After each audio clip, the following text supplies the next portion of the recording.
ಅಪ್ಪುರವರ ಆಡಳಿತ ನಮ್ಮ ಮೇಡಮ್ ನನಗೆ ಕೊಡಗಿನ ರಾಜ ಅಂತ ಹೊರಟಿದ್ರು. ಮೇಡಮ್ ತಮಗೆ ಗೊತ್ತಿರ್ಲಿ, ನನ್ನ ರಾಜ ಅಲ್ಲ, ಕೊಡಗಿನ ಸೇವಕ. ನಾನು ಜನಸೇವಕ ಅಂತಾನೆ ನನ್ನ ಕಚೇರಿಗೆ.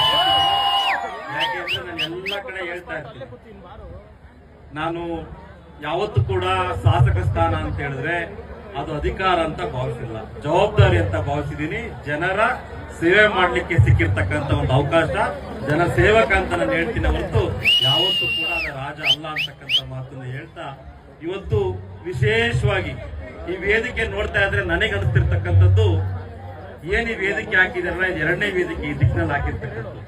ಮೊದಲನೇ ವೇದಿಕೆ ನನ್ನ ಚುನಾವಣೆ ಪ್ರಚಾರದ ವೇದಿಕೆ, ಸನ್ಮಾನ್ಯ ಸಿದ್ದರಾಮಯ್ಯ ಅವರು ಬಂದಿದ್ರು. ಈ ಚುನಾವಣೆ ವೇದಿಕೆಯಿಂದಲೇ, ಈ ವೇದಿಕೆಯಿಂದಲೇ ನಾನು ಶಾಸಕನಾಗಿದ್ದು, ಅದನ್ನ ಈ ಸಂದರ್ಭದಲ್ಲಿ ನೆನೆಸ್ಲಿಕ್ಕೆ ಬಯಸ್ತೀನಿ. ಎರಡನೇದು ಈ ಕಾರ್ಯಕ್ರಮ ವಿಶೇಷತೆ ಏನು ಅಂತ ಹೇಳಿದ್ರೆ, ಏನು ಕರ್ನಾಟಕ ರಾಜ್ಯ ಪೊಲೀಸ್ ಅಕಾಡೆಮಿಯವರು ನಮ್ಮ ಶಿವಾನಂದ ಎಸ್ ನೀಲಣ್ಣನವರ ಒಂದು ಅಧ್ಯಕ್ಷತೆಯಲ್ಲಿ ಯುವ ಜಾಗೃತಿ ಸಮಾವೇಶವನ್ನು ಕಾರ್ಯಕ್ರಮವನ್ನು ಮಾಡ್ತು. ನಮಗೆ ಸ್ವಲ್ಪ ಗಡಿಬಿಡಿ ಆಯ್ತು, ಇನ್ನು ಸ್ವಲ್ಪ ಕಾಲಾವಕಾಶ ಸಿಕ್ಕಿದ್ರೆ ಇನ್ನಷ್ಟು ಜೋರಾಗಿ ಮಾಡ್ತಾ ಇತ್ತು. ಆದ್ರೆ ಇದರಿಂದ ಒಂದು ನನಗೆ ಪ್ರೇರಣೆ ಆಯ್ತು, ನಾವೇನೇ ಜನರ ಅಭಿವೃದ್ಧಿ ಕೆಲಸವನ್ನು ಮಾಡಿದ್ರು ಕೂಡ ಜೊತೆಯಲ್ಲಿ ಜನರಿಗೆ ಎಂಟರ್ಟೈನ್ಮೆಂಟ್ ಬೇಕೇ ಬೇಕು. ಹಾಗಾಗಿ ಮುಂಬರ್ತಕ್ಕಂಥ ಒಂದು ದಿನ ಈ ಕಾರ್ಯಕ್ರಮ ನನಗೊಂದು ಪ್ರೇರಣೆ ಆಗಿದೆ. ಒಂದು ಕಡೂರು ಉತ್ಸವವನ್ನ ಸದ್ಯದಲ್ಲೇ ಮಾಡ್ತೀನಿ. ಸದ್ಯದಲ್ಲೇ ಒಂದು ಕಡೂರು ಉತ್ಸವ ಕಾರ್ಯಕ್ರಮವನ್ನ ಯಾವ ರೀತಿ ಚನ್ನಪಟ್ಟಣ ಕನಕಪುರದಲ್ಲಿ ನಡೀತಾ ಇದೆ, ಅದೇ ರೀತಿ ಕಡೂರು ಉತ್ಸವವನ್ನು ಕೂಡ ಸದ್ಯದಲ್ಲೇ ಇದೇ ಜಾಗದಲ್ಲಿ ಆಯೋಜನೆ ಮಾಡಿ ಕಡೂರಿನ ಜನತೆಗೆ ಒಂದು ಒಳ್ಳೆಯ ಕಾರ್ಯಕ್ರಮವನ್ನು ಕೊಡೋದ್ರ ಮುಖಾಂತರ ಅವನ್ನ ರಂಜಿಸ್ತಕ್ಕಂಥ ಕೆಲಸವನ್ನ ಮಾಡ್ತೀವಿ. ಆದ್ರೆ ಒಂದು ತಮಗೆ ಗೊತ್ತಿರಲಿ, ಅದರ ನೇತೃತ್ವವನ್ನ ನನಗೆ ನಿನ್ನೆಯಿಂದಲೂ ಕೂಡ ಈ ಕಾರ್ಯಕ್ರಮದ ಬಗ್ಗೆ ಒಂದು ವಿಶೇಷತೆ ಏನು ಅಂದ್ರೆ, ಒಂದು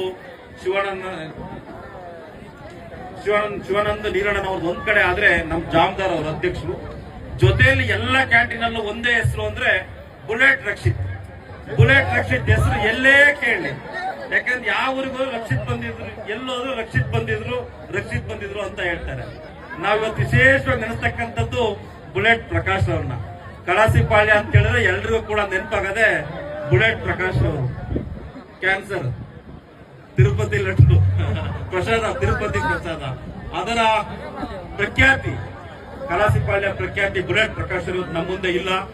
ಆದ್ರೆ ಅದೇ ರೀತಿಯಲ್ಲಿ, ಇನ್ನು ಒಳ್ಳೆಯ ರೀತಿಯಲ್ಲಿ ಈ ಒಂದು ಚಿತ್ರರಂಗದಲ್ಲಿ ಇರ್ಬೋದು ಅಥವಾ ಇನ್ನಿತರ ನಮ್ಮ ಒಂದು ಕನ್ನಡದ ಕಾರ್ಯಕ್ರಮಗಳಲ್ಲಿ ಬಹಳಷ್ಟು ರಂಜಿಸಿ ಆಸಕ್ತಿ ಇಟ್ಕೊಂಡು ಹೊರಟಿರ್ತಕ್ಕಂಥವ್ರು ನಮ್ಮ ರಕ್ಷಿತ್ ಬುಲೆಟ್ ರವರು.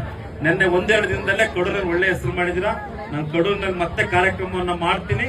ಅದರ ಇವೆಂಟ್ ಮ್ಯಾನೇಜ್ಮೆಂಟ್ ಬುಲೆಟ್ ರಕ್ಷಿತ್ಗೆ ಕೊಡ್ತೀನಿ, ಖಂಡಿತವಾಗ್ಲೂ ಕೊಡ್ತೀನಿ ಅಂತಕ್ಕಂಥ ಮಾತನ್ನು ಕೂಡ ಈ ಸಂದರ್ಭದಲ್ಲಿ ಹೇಳ್ತಾ, ಇವತ್ತು ವಿಶೇಷವಾಗಿ ಶಿವಾನಂದ ಎಸ್ ನೀಲಣ್ಣನವರು ಏನು ಕರ್ನಾಟಕ ರಾಜ್ಯ ಪೊಲೀಸ್ ಅಕಾಡೆಮಿ ಅಂತೇಳಿ ಮಾಡಿಕೊಂಡು ಯುವಕರಲ್ಲಿ ಒಂದು ಯುವ ಜಾಗೃತಿ, ಯುವಕರಲ್ಲಿ ಮದ್ಯ ಸೇವನೆ ಹಾಗೂ ಗಾಂಜಾಯಿಂದ ಹೊರಗೆ ತರಬೇಕು ಅಂತಕ್ಕಂಥ ದೃಷ್ಟಿಯಿಂದ ಎಲ್ಲಾ ಕಡೆನೂ ಕೂಡ ಸ್ವಂತ ಬಂಡವಾಳವನ್ನು ಏನು ಶಿವಾನಂದ ನೀಲಣ್ಣವ್ರು ಮಾಡ್ತಾ ಇದ್ದಾರೆ, ನಿಜವಾಗ್ಲೂ ಕೂಡ ಇದು ಒಳ್ಳೆಯ ಕಾರ್ಯಕ್ರಮ. ಇತ್ತೀಚಿನ ದಿನಗಳಲ್ಲಿ ಯುವಕರು ಮಾದಕ ದ್ರವ್ಯದ ವ್ಯಸನಕ್ಕೆ ಬಲಿಯಾಗಿ ತಮ್ಮ ಒಳ್ಳೆಯ ಜೀವನವನ್ನು ಕಳ್ಕೊಳ್ತಾ ಇದ್ದಾರೆ. ಅದರ ವಿರುದ್ಧ ಒಂದು ಜಾಗೃತಿಯನ್ನ ಮೂಡಿಸ್ತಕ್ಕಂಥ ಕೆಲಸ ಏನು ಒಂದು